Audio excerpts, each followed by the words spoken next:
Este es el seminario de presentación del análisis compartimental de los datos a partir de el paquete estadístico, paquete de análisis PKFI. Lo que vamos a ver nosotros con este análisis es la manera en que vamos a poder establecer un modelo a partir de datos de poblaciones. Bueno, en este caso sería un conjunto de datos de personas que han participado en un estudio de bioequivalencia. Como sabemos, bueno, estoy en el área de farmacometría, pues vamos a trabajar algo que es muy básico, pero que no por eso deja de ser importante en el desarrollo de análisis de datos para identificar el comportamiento de sistemas biológicos ante la presencia de fármacos.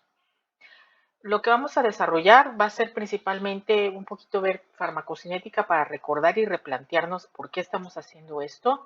Vamos a ver acerca de la base de datos. Después vamos a ver un ejemplo del uso de la herramienta de PKFID. Es un estudio de caso con unos datos que tengo. Vamos a hacer análisis de la información y al final vamos a concluir en este seminario. Y bueno, de farmacocinética lo que es muy importante es no olvidar acerca de la importancia de reconocer e identificar el sistema ADME. Es necesario conocer el fármaco, cómo se administra, si hay procesos de absorción, de distribución, de metabolismo y excreción que me permitan a mí identificar cómo se podrían comportar el fármaco antes incluso de iniciar el análisis de los datos. Yo debo de identificar si el fármaco se va a administrar por vía oral o alguna otra vía, si va a haber algún proceso de absorción, a lo mejor no es una administración intravenosa.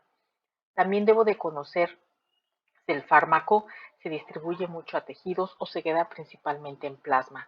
Y en cuanto al metabolismo, debo de identificar si hay formación de metabolitos de manera rápida, lo que significa que las concentraciones en plasma pueden ser muy bajas.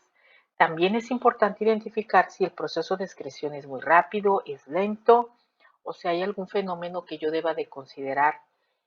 Por ejemplo, a lo mejor hay un proceso de reabsorción del fármaco. Pero bueno, esto queda con el antecedente de que es muy importante conocer del fármaco para poder hacer una interpretación correcta de los resultados.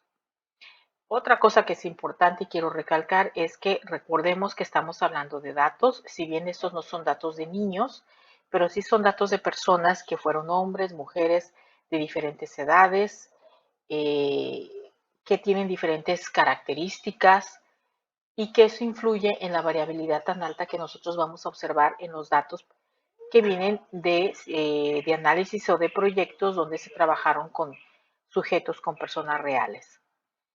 En el ejercicio que voy a explicar ahora, el fármaco fue ampicilina, fue una forma farmacéutica de tableta, eso es importante considerarlo. La dosis fue de 1 gramo y su vía de administración fue oral. El tipo de liberación fue inmediata y fue una dosis única lo que se va a administrar.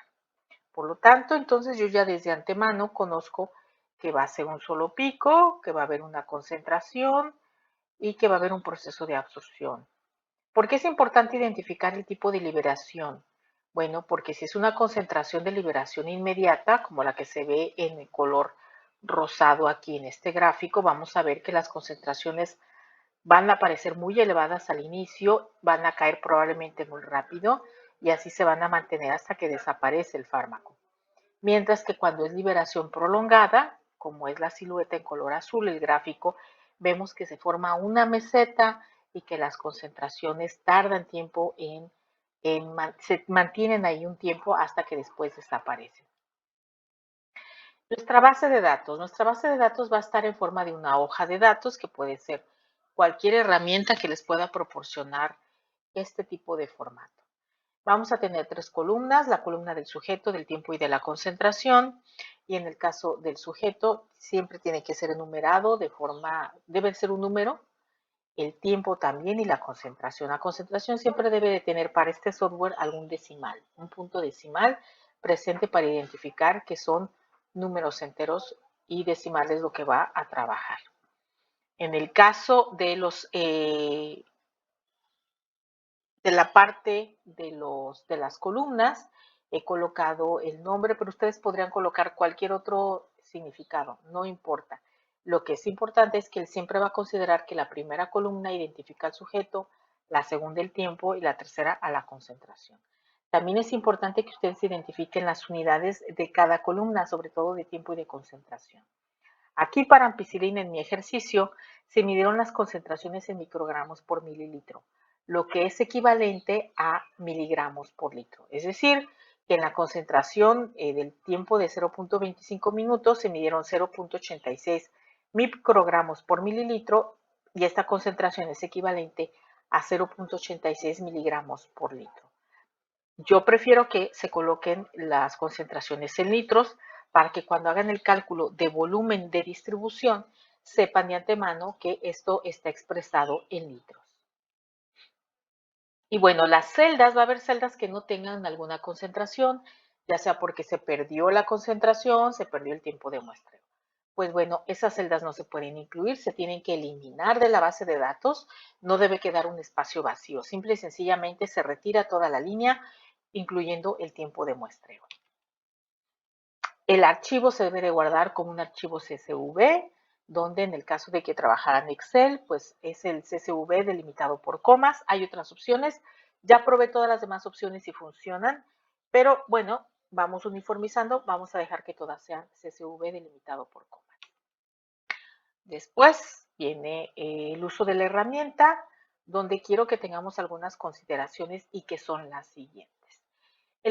Lo que nosotros trabajamos en farmacocinética poblacional es el modelo estructural, el modelo estadístico y también el modelo de covariables. En el estructural definimos si es abierto de un compartimento 2, administración oral o intravenosa. En el modelo estadístico buscamos saber si es un modelo que describe la variabilidad mediante un modelo aditivo, uno proporcional o combinado, que en este caso nuestro modelo va a ser todavía más sencillo. Y el modelo de covariables puede incluir la edad, el sexo, el índice de masa corporal, alguna patología, la medición de la creatinina excretada por vía urinaria. ¿Sí? Esto es un modelo completo de análisis poblacional. El ejercicio que vamos a hacer ahora no va a incluir un modelo de covariables, solamente nos vamos a quedar con el modelo estructural y el modelo estadístico. ¿Qué es importante? Bueno, si conocemos qué fármaco vamos a trabajar, hay que buscar información científica relevante que nos permite o nos dé una idea de qué es lo que vamos a encontrar. Por ejemplo, en este caso yo encontré una publicación de una ampicilina mezclada con sulbactam en pacientes que tienen neumonía, que me reportan un volumen de distribución aproximadamente, en este caso, de 10 litros, ¿sí? Es lo que reportan. Pero es muy importante tener en consideración que esta publicación fue una administración intravenosa, no es una administración oral. Entonces, esto me sirve de referente, pero no necesariamente es lo que yo voy a encontrar. También ellos aquí reportan que es un modelo de 2 compartimentos, pero insisto, es una administración intravenosa y se puede observar un cambio en la cinética de la forma, dependiendo del tipo de vía de administración que se haya utilizado. Ok, yo encontré otra publicación donde es en penicilinas, cefalosporinas, en neonatos. Y vean, ellos aquí me reportan, estos valores son volúmenes de distribución, pero están reportadas por kilogramo de peso. Es decir, que si esta persona pesara 100 kilos, podría encontrar podría encontrar volúmenes de distribución de 67 kilos, 68 kilos. Repito, hay mucha información, hay que tener en cuenta, no hay que cerrarnos a que es lo único que yo tengo, puede haber más y entre más información tenga, mejor voy a poder hacer yo mi análisis. Otra consideración, para comparar entre los modelos que vamos a estar trabajando, vamos a utilizar, hay varios criterios y uno de ellos es el criterio de Akai. El criterio de Akai lo que establece es comprobar si el modelo se ajusta a un conjunto de datos y evitar sobreajustarlo, es decir, evitar utilizar demasiada información para poder obtener un buen resultado. Entonces, un modelo que tiene muchos parámetros, pero su capacidad de predicción o lo que le llamamos la bondad de ajuste, entre más parámetros tengan y menos capacidad de ajuste tenga, ese criterio va a ser más pequeño. ¿Sí? Perdón, va a ser más grande. Perdón. ¿Cómo es que va a ser más grande? Aquí está una reestructuración de la fórmula. El número de parámetros, entre más número de parámetros yo tenga, el valor del criterio de Akai se incrementa.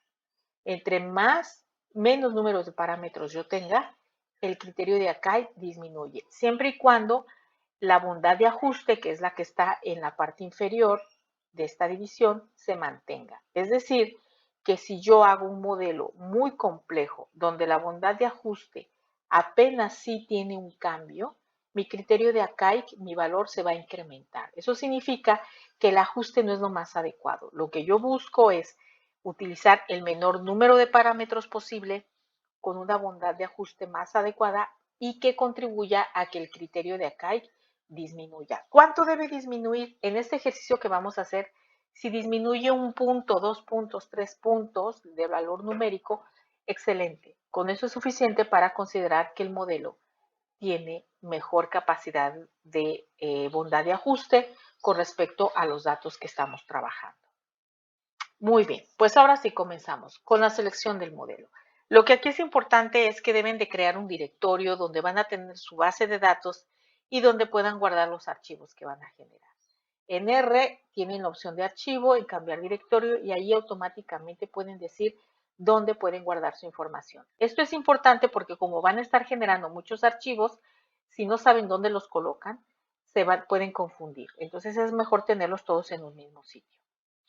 Muy bien. También que es importante, ya sabemos cómo cargar el archivo con Library Pkfit y después le damos la opción de Go y automáticamente se abre o se despliega el panel donde ya sabemos dónde vamos a colocar un proyecto del nombre, dónde vamos a colocar el archivo en CSV y las diferentes opciones para colocar el número de compartimento, el tipo de administración, si es 12 es única, si es 12 múltiple, ¿sí? Y también para poder nosotros valorar el esquema de ponderación de los residuales. Nota, aquí es muy importante, si la dosis se administra en miligramos, la concentración plasmática debe estar en miligramos por litro o en miligramos por mililitro, lo que mejor pueda quedar. Repito, yo recomiendo que todo esté en litros de preferencia para poder tener el valor de volumen de distribución también expresado en litros. Si la dosis se administra en microgramos, por alguna razón tenga que ser así, entonces la concentración deberá de ser ya sea en microgramos por mililitro o en microgramos por litro. Eso es muy importante, hay que tenerlo en cuenta. Ok. Muy bien, cuando ya colocamos nosotros nuestra información, no debemos de olvidar que se va a aparecer los parámetros iniciales donde yo debo de colocar la dosis, la tasa de absorción, la tasa de eliminación y el volumen de distribución. Esta información probablemente venga en alguna publicación o a lo mejor no tenemos información en cuanto a las tasas de absorción y de eliminación. Yo por lo general cuando trabajo, en el caso aquí vean, yo estoy colocando la dosis en miligramos, las tasas de absorción por lo general son de valores de 2, de 3, las tasas de eliminación de 0.1 y de acuerdo a la publicación anterior el volumen de distribución era de 10 litros. Entonces yo lo puse como valor inicial. Cuando hago el análisis, pues bueno, se va a poder observar que se hacen los gráficos y se van a poder consultar cada sujeto que se ajusta, dependiendo, en este caso mi base de datos solamente fue de 4 sujetos. Y vamos a observar que está un gráfico en escala lineal, un gráfico en escala semilogarítmica y va a estar un gráfico donde están los residuales ponderados. En este caso, en este ejercicio, la ponderación fue de 1, es decir, que la ponderación en la opción está equal weight. Eso significa que no tiene tanto peso en sí el cambio o la variación que tienen las concentraciones plasmáticas. Eso es para comenzar a hacer un inicio. Lo que vamos a ver en los resultados que van a ustedes encontrar en su carpeta, van a ver unos archivos en formato .txt, donde van a ver cada sujeto va a contar con su perfil que tiene, los parámetros iniciales que ustedes hicieron en el análisis, así como también el modelo seleccionado, el modelo para describir la farmacocinética y también el modelo del error. ¿Sí? Eso va a estar para cada sujeto. También van a generarse datos de los tiempos, las concentraciones observadas reales, también las concentraciones calculadas y obvio también se van a observar los valores de los residuales. También van a poder ustedes observar los cálculos del área bajo la curva en diferentes modalidades. En este caso, pues la que nos interesa principalmente es área bajo la curva, la siguiente columna. ¿Sí? También van a encontrar ustedes parámetros farmacocinéticos del modelo que ustedes introdujeron. La tasa de absorción que se calculó, la tasa de eliminación y el volumen de distribución. Si se fijan, las tasas de absorción aquí son muy semejantes, son muy iguales, prácticamente son las mismas. Dice que el proceso de absorción y de eliminación casi es el mismo. Y lo que se observa es que el volumen de distribución es de aproximadamente 73 litros. Eso es lo que calcula. También vamos a ver el modelo de selección o los índices de selección del modelo, donde va a estar el criterio de Akai, el log likelihood, que es la bondad de ajuste, y donde nosotros tenemos una relación entre dos criterios extras que existen, ¿sí? Que también se utilizan. Pero para este caso solamente vamos a utilizar principalmente el criterio de Akai. Si quieren echarle un ojito al log likelihood, pues también, perfecto. Cada sujeto va a tener cada una de esta información, ¿sí? Cada quien. Entonces, la siguiente parte o lo que ustedes pueden hacer es con el mismo modelo que haya quedado adecuado para todos, por ejemplo, decidieron que es el modelo de un compartimento, ustedes lo que pueden hacer es ahora ver otras opciones de la ponderación de los residuales. Pueden modificar, pueden mantener todo demás igual, bueno, utilizar la información que les esté pidiendo el software, pero modificar las concentraciones, la ponderación de los residuales. Así de que yo lo que sugiero es que, por ejemplo, hagan su hipótesis donde digan, los datos se comportan como un modelo de un compartimento y la ponderación de residual es de 1. Entonces, hacen su ejercicio. Y la hipótesis de los datos se comportan como un modelo igual de un compartimento, pero la ponderación es esta. Y en la tercera hipótesis vuelven a considerar el modelo de un compartimento, pero con esta ponderación. Si se fijan, van a estar ustedes trabajando con el mismo modelo, pero utilizando diferentes ponderaciones. Mi recomendación es que en el nombre del proyecto, cada vez que hagan un cambio, por ejemplo, yo he colocado ampicilina 1, porque sé que voy a correr varios experimentos. El siguiente experimento, con el cambio de la ponderación de los residuales, podría ser ampicilina 2 y corro el experimento. El tercer experimento de la otra ponderación podría ser ampicilina 3. Y así de esta manera voy guardando la información y cuando yo quiera volver a analizar los datos o quiera saber qué pasó, al escoger ese archivo, esa información, él automáticamente va a tener cargada todo lo que yo en ese momento decidí que tenía que ser para poder volver a hacer el análisis y ver los resultados. ¿Sí? Esa es mi recomendación que puedan hacer. También, ¿qué pasa si nosotros queremos guardar la imagen en formato PNG? Que de hecho es el único formato que soporta el software. Es decir, quiero guardar estas imágenes. Pues con mi mouse, con el clic derecho, va a aparecer este icono y le pongo la opción salvar. También puedo copiarla, pero recomiendo que la hagan la opción salvar. Al momento de hacer la opción salvar, ustedes les va a pedir qué nombre quieren que tenga el archivo. Le ponen un nombre. Mi sugerencia es, porque va a guardar solamente el sujeto 4, conforme ustedes ven las páginas, van a estar viendo de sujeto en sujeto. Entonces yo le puse el nombre del archivo, sujeto4.png. Tiene que tener esa terminación. Y tengo que decirle si lo quiero guardar en una carpeta en particular o si lo quiero guardar en algún sitio. Ahí automáticamente yo lo puedo hacer. ¿Sí?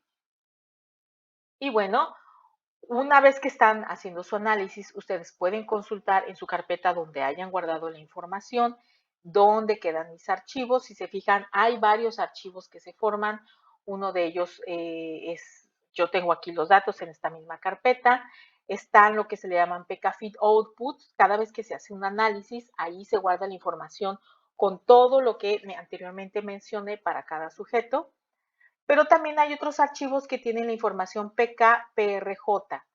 Es decir, ahí es cuando ustedes hicieron el análisis y pusieron las condiciones iniciales con la base de datos, Ahí guarda la información acerca de cómo hicieron su experimento. Es, por así decirlo, la información de la experimentación.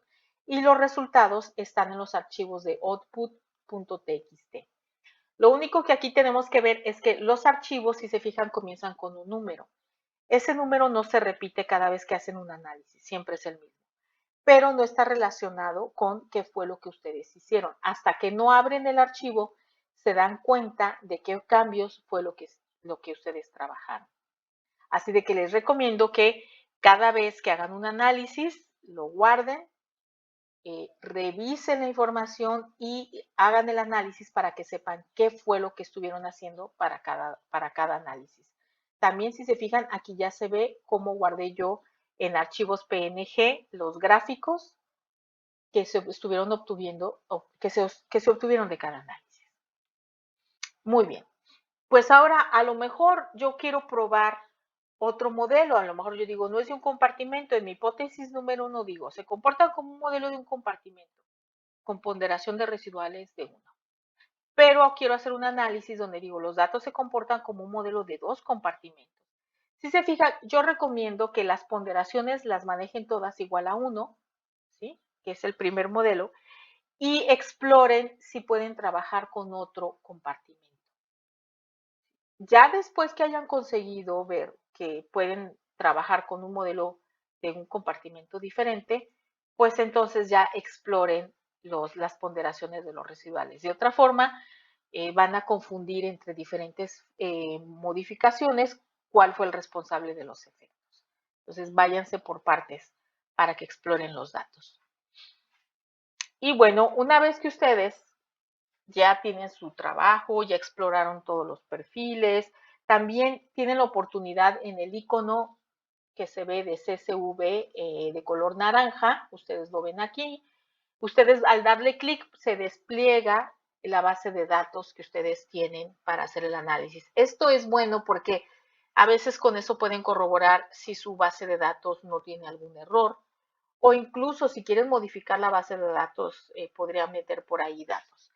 Yo no lo recomiendo, yo lo que prefiero es que tengan sus bases de datos bien identificadas para hacer su análisis. Y bueno, análisis de la información. Lo que tenemos que hacer es contrastar datos reportados de bibliografía. Hay que buscar publicaciones científicas. Hay que buscar análisis previos reportados, ¿sí? Que pudieran estar presentes, a lo mejor de otra tesis que no se publicaron, pero que tenían esa información. Es importante, es bueno, yo recomiendo que utilicen o que exploren esa información. También, si se hicieron datos obtenidos experimentalmente y aunque no hicieron un análisis farmacocinético como el que estamos haciendo ahora, igual exploren datos de las concentraciones plasmáticas, el área bajo la curva, esos parámetros que muchas de las veces en análisis no compartimental se realizan. También esto es muy importante porque de esta forma ustedes pueden replantear sus resultados e incluso el modelo y pueden explorar si tienen que buscar otros volúmenes de distribución, otros valores iniciales o incluso otro tipo de modelo que puedan trabajar. El formato de la publicación es básicamente, bueno, es libre, solamente van a contar con un título, un objetivo, que en este caso el objetivo es realizar un análisis farmacocinético de datos, ¿sí? Provenientes de un estudio fulano de tal, donde, bueno, lo que se pretende es hacer un análisis compartimental de datos provenientes de una población. La metodología, pues brevemente, recopilación de datos, selección de datos, formación de una base de datos, uso de una herramienta para poder hacer el análisis de datos, cómo se selecciona el modelo, cuál es el modelo del error y finalmente cómo van a decidir cuál es el mejor modelo. Así brevemente detallado la metodología. Los resultados, ahí pido que ustedes describan cuál es el modelo que consideran que es el más adecuado y los resultados de los parámetros. Si se fijan, les va a dar resultados de parámetros de sujeto en sujeto. Yo sugiero que de cada sujeto, ya que tengan los valores más adecuados, puedan hacer una tabla donde estén los valores promedio de las tasa de absorción, volumen de distribución con su desviación estándar. Si se fijan, él se los da por cada sujeto, pero aquí lo ideal sería, además de que pueden adicionar, de hecho ahí me faltaría colocar, pueden colocar un apéndice donde van a proporcionar los resultados que salen directamente, así como los gráficos y los resultados que salen directamente del análisis de datos, pueden guardar los archivos, pueden adicionarlos como evidencia de que hicieron su análisis, pero al final mostrar una tabla con los resultados promedio y su desviación estándar para todos los sujetos de qué fue lo que obtuvieron. El área bajo la curva, no se olviden de incluirla para cada sujeto, armar la información. De hecho, podrían apoyarse un poco en las publicaciones que voy a colocar ahí en el espacio del curso para que vean más o menos cómo se trabaja una publicación de esta naturaleza. La discusión, pues obviamente relacionado con datos publicados.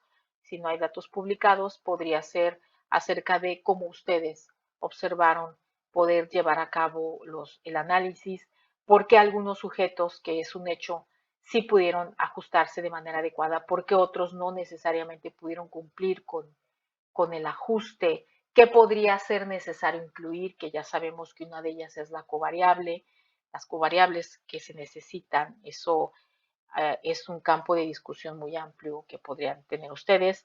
Y pues bueno, finalmente las conclusiones, ¿no? ¿Se puede hacer el modelo? ¿No se puede hacer el modelo?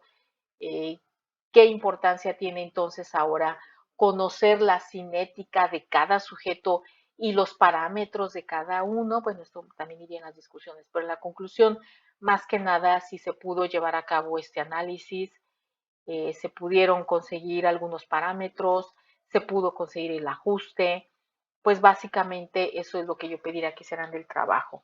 También otra cosa que considero importante, tienen dos bases de datos, una es de ibuprofeno, otra es de fexofenadina. Mi sugerencia es que trabajen lo que casi no está publicado, que es fexofenadina. Recuerden que mi intención es que este trabajo llegue a una publicación, así de que, bueno, pues yo les recomiendo esto, pero a lo mejor alguien decide trabajar ibuprofeno. Perfecto, no tengo ningún problema.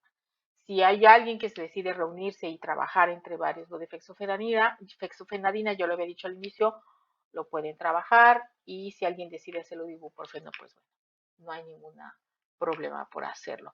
Al final, yo lo que quiero es que lo ideal es que se quede un trabajo de todo el grupo, que igual no es muy grande el grupo, pero finalmente si hay alguien que tiene un interés particular por trabajar el ibuprofeno, tampoco tengo ningún problema, ¿sí? Lo que único que requiero es ver que han podido utilizar la herramienta, la han trabajado en conjunto, se necesita que varios opinen, sobre todo en las discusiones, porque, repito, no todos los perfiles se van a ajustar. Aquí es importante considerar los tiempos de muestreo, y eso les pido que revisen. Los tiempos de muestreo fueron adecuados, hubieran podido incluir otros tiempos de muestreo, hubiera sido importante colocar más tiempos de muestreo o no era necesario. Y pues bueno, esto es lo que les tengo preparado. Espero que con esto sea suficiente para que puedan terminar su proyecto final. Y bueno, pues me despido. Cualquier cosa, estoy al pendiente de su proyecto. Y bueno, me faltaban las conclusiones. El sistema ADME es importante, jóvenes, sigue siendo uh, una base muy importante para nosotros conocer cómo se comportan los fármacos, a pesar de que ya tiene décadas de haberse creado o esa idea del sistema ADME, aún sigue siendo muy relevante. Otra, que el análisis automatizado de datos, jóvenes ya se dan cuenta, requiere de herramientas especializadas. Se tiene uno que entrenar, pero es muy importante también conocer cómo funciona un fármaco desde el punto de vista farmacológico para poder hacer un análisis a conciencia y poder hacer una interpretación adecuada. Estos equipos, esos softwares hacen ecuaciones diferenciales, lo cual hace que nosotros ya no tengamos que preocuparnos por esa parte. y también incorpora elementos para poder seleccionar el mejor modelo a partir de criterios estadísticos. Esto es un parteaguas en el análisis farmacocinético y es muy importante tenerlo bien en cuenta. La calidad del modelo seleccionado, jóvenes, va a depender de la calidad de los datos.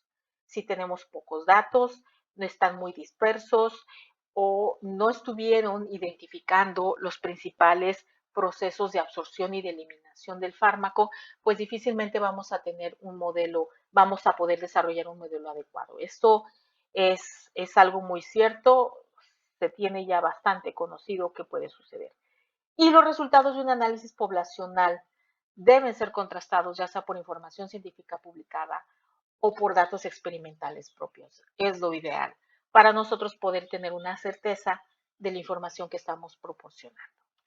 Y pues bueno, ahora sí, nos vemos, jóvenes.